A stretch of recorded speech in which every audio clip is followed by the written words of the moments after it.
welcome to my YouTube channel again. Today I'm going to discuss about the proximal 1/3 of the humerus. Humerus, as you are all aware, is a long bone. Together with the scapula, they form shoulder joint. This proximal 1/3 of the humerus has the following structures. It has a head that makes about 3/4 of a sphere. Just below the head of the humerus, we have a thick and short, bone there, what we call the anatomical neck of the humerus. And just below the anatomical neck of the proximal 1/3 of the humerus, we have two swellings, one above a lateral and the other one below a medial. So the one that is above a lateral is what we call the greater tubercle of the humerus.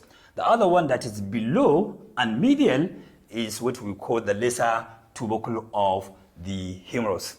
In between the two tubercles, we have what we call intertubercular sulcus, or otherwise known as intertubercular groove. So this groove, it has been bounded by two lips, what we call the lateral lip and the medial lip.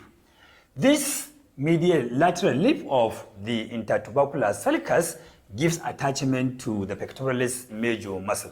This pectoralis major muscle now is a muscle of our anterior aspect of the trunk that passes upward to get attached to the lateral lip of the intertubercular sulcus.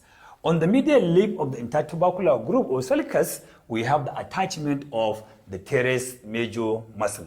And that muscle, if you can remember in my last video of the scapula, that muscle takes origin from the lateral border of the scapula and then passes upward and gets attached into the medial lip of the intertubercular groove or sulcus. In between the two lips, that means within the intertubercular groove, we have another muscular attachment, that is attachment of the muscle of the latissimus dorsi muscle, which is also another muscle of the back that gets origin from, get attached from the inferior angle of the scapula and then passes upward and then gets attached in between the two muscles. That means in between the P major and the Teres major muscle. So we have what we call lady between the two majors. That means latissimus dorsi muscle between the Teres major muscle and the pectoralis major muscle.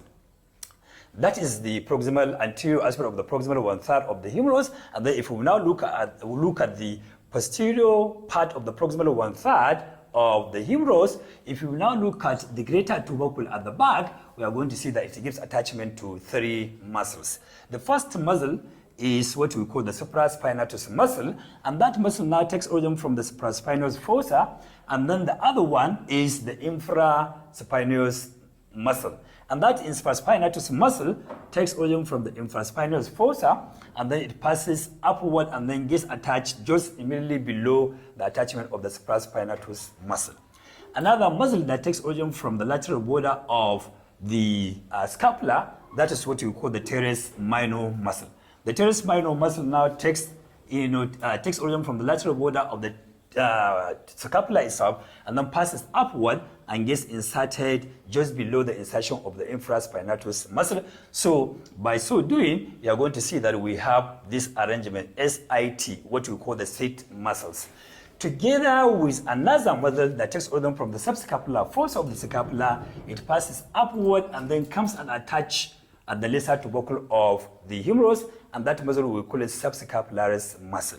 So together these four muscles, the supraspinatus, infraspinatus, and the teres minor muscles and the subscapularis, they surround the shoulder joint, and so they are called musculotendinous muscles because they have tendinous insertion, or otherwise known as rotator cuff muscles.